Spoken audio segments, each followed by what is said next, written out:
right, and here we're going to go through a problem explaining the process of how you would maneuver if you were close enough to the hurricane that you were not going to be avoiding it completely, that you're still going to be entering a storm, but you're still far enough away that you're not, you don't have to take, emergency procedures to just mitigate the harm. This is when your goal here is to just plot a track that will get you as fast away from the center of the storm, not necessarily out of the storm itself. You're kind of in the periphery of it, in the outer regions.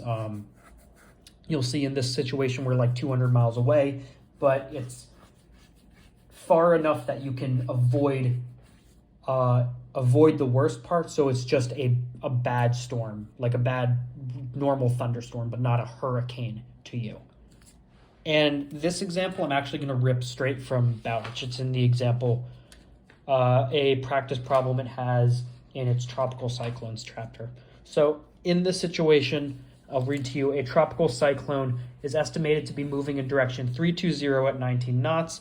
The center of the storm, remember that's just the center, that's not the whole thing. If you were to scale out your radar, would be like a blob this big on the scope at that gigantic scale that we're working with, if your radar was even powerful enough to scan out that far.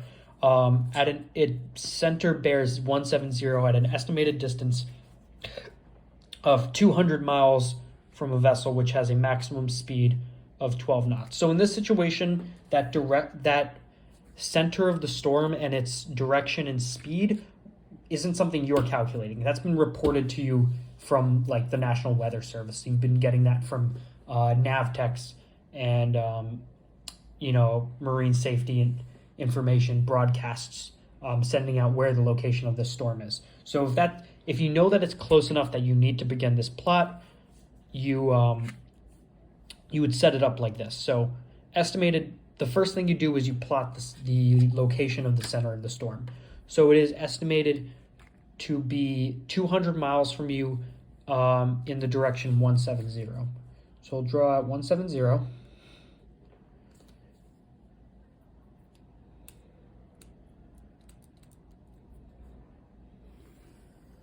And then 200 miles from you is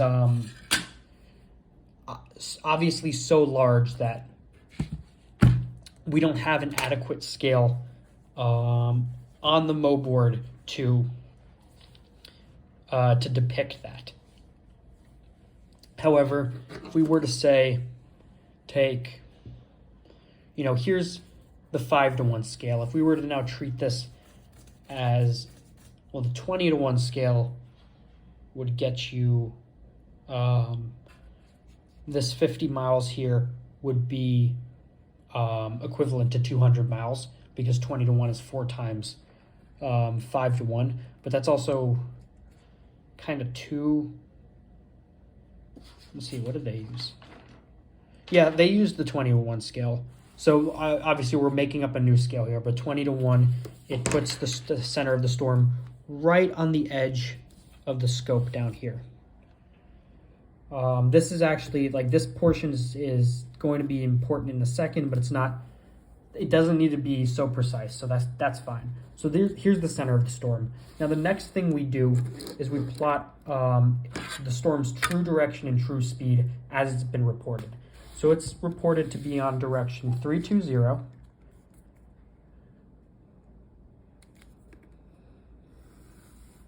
at a speed of 12 knots. So remember, that's not the wind speed. The wind speeds are somewhere above like 70 or 80 knots at least.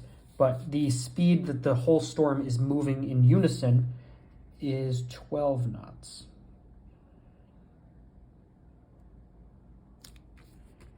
The 5-to-1 scale is really small here. So we're actually going to use the 2-to-1 scale.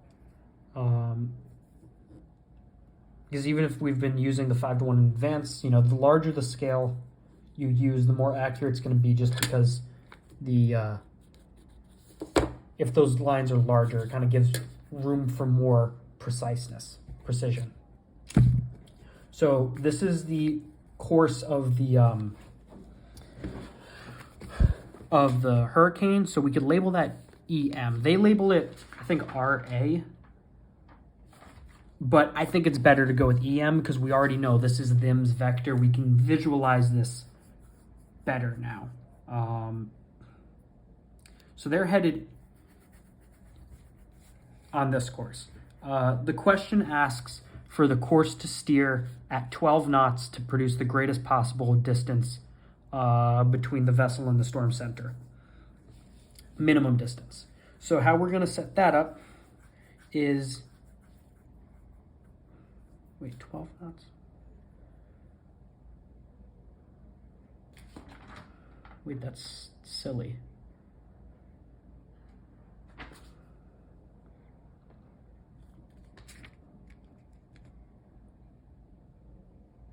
Oh. I think Bowditch has a typo. Yeah, okay. So in the initial question, oh, no, I read it wrong. Sorry, the speed of the hurricane is 19 knots.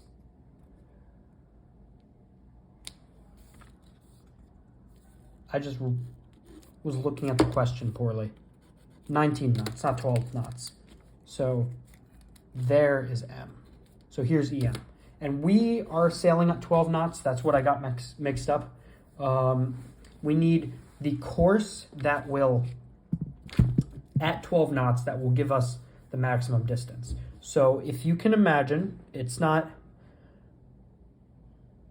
we've done this before with contact avoidance, where if you have the EM line here, you could create a DRM that runs tangent to the 12 knot ring in either side, and both of those would give a certain DRM relative to the storm. Now, if you think about it, the storm is over here, south of us, meaning if we had a DRM set up from M passing over the 6 like this, it would actually have the RM vector headed up towards us, moving from the south this direction towards us. So it's the opposite of what we want. If we set up the DRM on this side, we would have an RM vector going this way, moving away from us.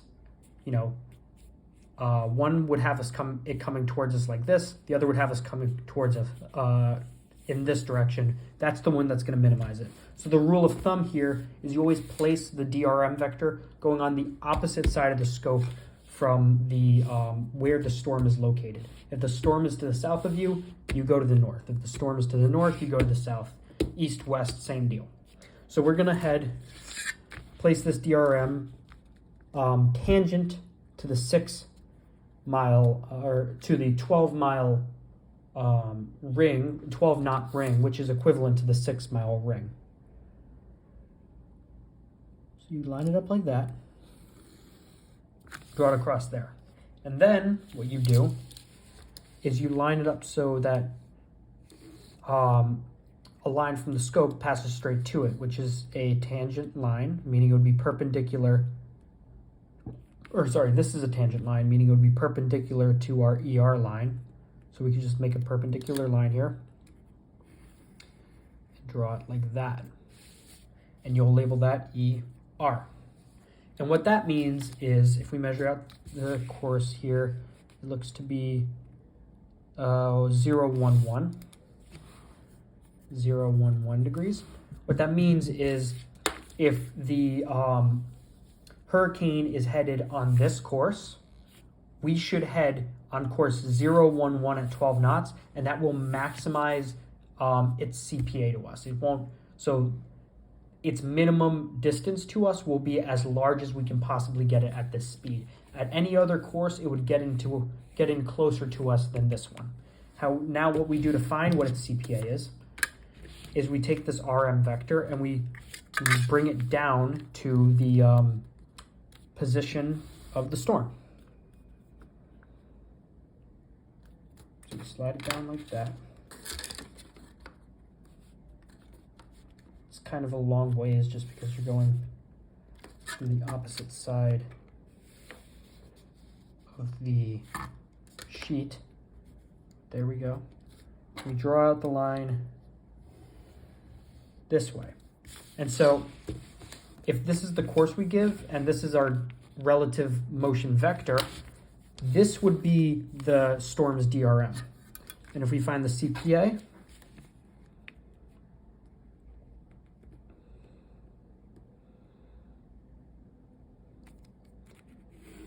draw it out there. We can measure the distance here.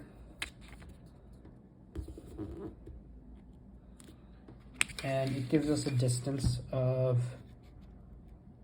let's see, 46 on the 5 to 1 scale. Remember, we're using the 20 to 1 scale. So 46 times 4 is 184 miles. Okay, 184 miles. So what all that means is that if this storm is at bearing 170 at 200 miles, headed in this speed at this direction, and we maneuver to 011 at 12 knots, we will get the storm to have a CPA of 184 miles, and that is the maximum CPA we could get. If we were to maneuver in any other direction at this speed, the CPA would be closer and we would be in more danger. So this is the way to maneuver as far away from the storm as we can if we're already relatively close to it. So to review, you place the position of the center of the storm based on its bearing and range, potentially using a larger scale than's provided on the maneuvering board. You then place the EM vector of the storm's true course and speed in whatever direction that is. You draw an RM vector from the end of the EM vector, passing tangent to whatever speed circle you want to use for this problem, whatever speed you've decided is the speed you're going to be sailing at. And you remember, you place it on the opposite side of the plotting sheet from the storm. You don't place it passing tangent on this side because that's going to bring you closer to the storm. You place it passing away from the storm, and that's what's going to maximize your CPA. You then place a line perpendicular to that RM vector that will pass straight through the center of the scope, and that will give you your course to steer to maximize your CPA. You can then bring the RM vector down to here to have it sail this way so you can measure what your CPA will be. And also, if you wanted, you could measure the length of this RM vector to find the speed of relative motion of the storm. That way you could predict when your CPA will be and know in advance when am I going to be in the worst weather, when the storm is the closest. So when do I need to prepare for that to be the worst conditions? And that overall is how you use a MoBoard to maneuver away from a hurricane if you're already so close that you can't just move away from it. And now that I'm here, I guess I should say that this is probably, not probably, this is the last video. I've done all of TNAV, all of CellNav, and now all of radar, including these wind MoBoards that aren't even technically taught in radar, but you'll probably be tested on at some point. Meaning, I recorded this over the course of I only started a month ago making these videos, so it's not possible yet, but it is possible in the future that somebody could be watching this who has been watching for years now, who has potentially gotten through the majority of their college experience using these videos to help them in their education. And if that's true, like, sincerely, I thank you for sticking around. It is important to me to be able to help people, and I hope it has been, I hope it's actually been useful to you. Now, the last piece of advice I'll give, moving away, if you've already learned everything you can from these videos, is now that you're fairly competent, if not good, at navigation, the best thing you can do to improve your skills is to start teaching other people.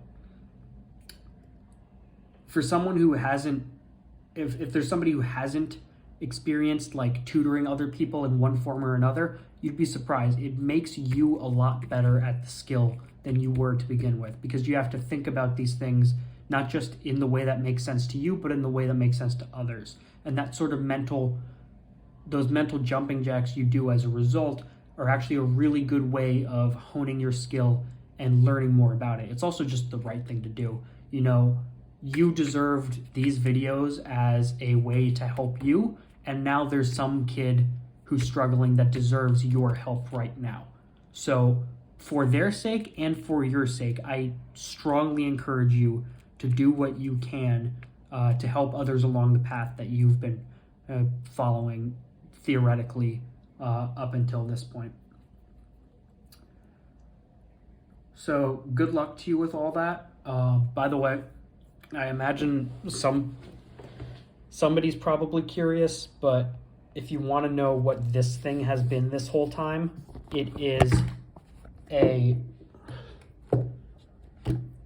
it's just a like dinner table thing that my hotel provides to all of its rooms that I've been weighing down with this lock, and I've been using this speaker on a loop of floss to hold my phone up by slotting it through here so I could record it downward like this the whole time. I just imagine somebody would probably have been wondering at this point what this has been this whole time. Oh, I just realized you're probably upside down. Anyway, again, thank you for sticking around. I encourage you strongly to use your skills at this point to help others. And when the time comes eventually, good luck on license. Thanks.